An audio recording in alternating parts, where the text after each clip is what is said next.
Növbəti bizim 22 nömrəli test daşında bizə belə bir şifrəli, riyazi şifrələri deyilən buna belə bir tapşırıq verilibdir.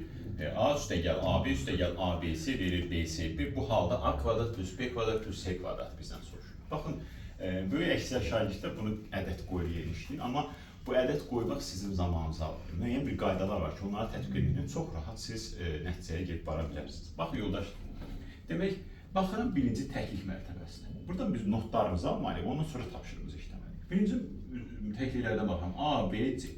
Baxın, bu üç cəmdən əgər hər hansısa biri bura düşürsə, bu hansı halda baş verir?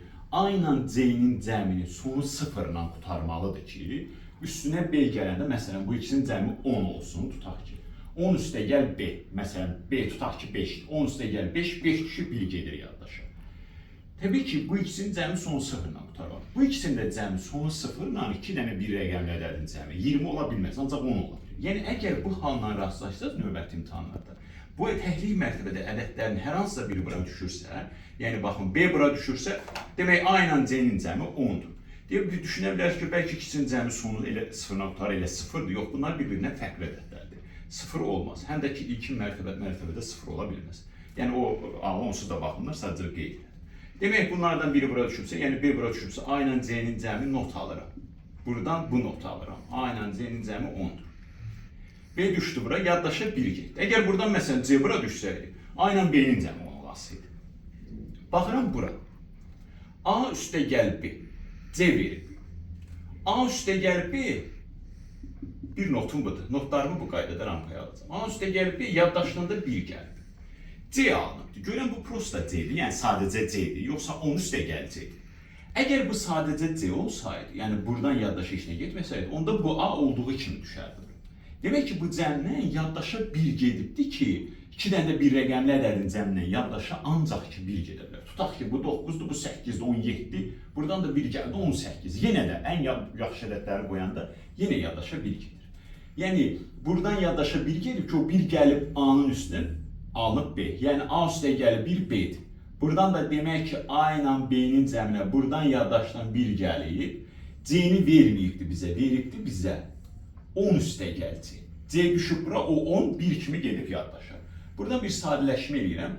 Alıram ki, A üstə gəl B, C-ni keçirirəm bu üzrə, bərabərdir 10 çıx 1, 9. Buradan bir dənə də bunu aldım. Və buradan da yaddaşa 1 gedib, o 1 gəlib A-nın üzərinə alınıb B. Demək, A üstə gəl 1 nəyə bərabərdir? B-yə bərabər. Bir də bunu aldım. Baxın, burada bir əvəzləmə eləyirəm. B-nin yerinə yuxarı tənlikdə A üstə gəl 1 qoyuram. Alıram, A üstə gəl. A üstə gəl 1, çıx C bərabərdir 9. Buradan nə alıram? 2A alıram, çıx C bərabər 9-dan da 1 çıxıram, 8. Baxın, burada da A ilə C ilə bağlı bir ifadə aldım. Yuxarıda da A ilə C ilə bağlı bir ifadəm var. Mən nə edə bilərəm? C nəyə bərabər buradan? 10 çıx A. Yazıram 2A, çıx.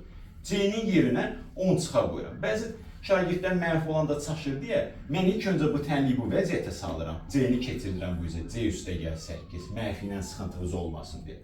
Burada da C bərabərdir 10 çıxa, alıram 2A bərabər 10 çıx A üstə gəl 8. A-nı atıram o üzrə, 3A bərabərdir 18, A eləyir 6. A-nı tapdım. A-nın kvadratı eləyəcək 36 üstə gəl. A 6-dırsa, B də A plus 1-dir, 7-dir. B-nin kvadratı 49. Üstə gəl, C-ni necə tapacam? Buradan. A-nı 6 tapmışamca C 4-2 cəm 10 eləyir. C-nin də kvadratı 16.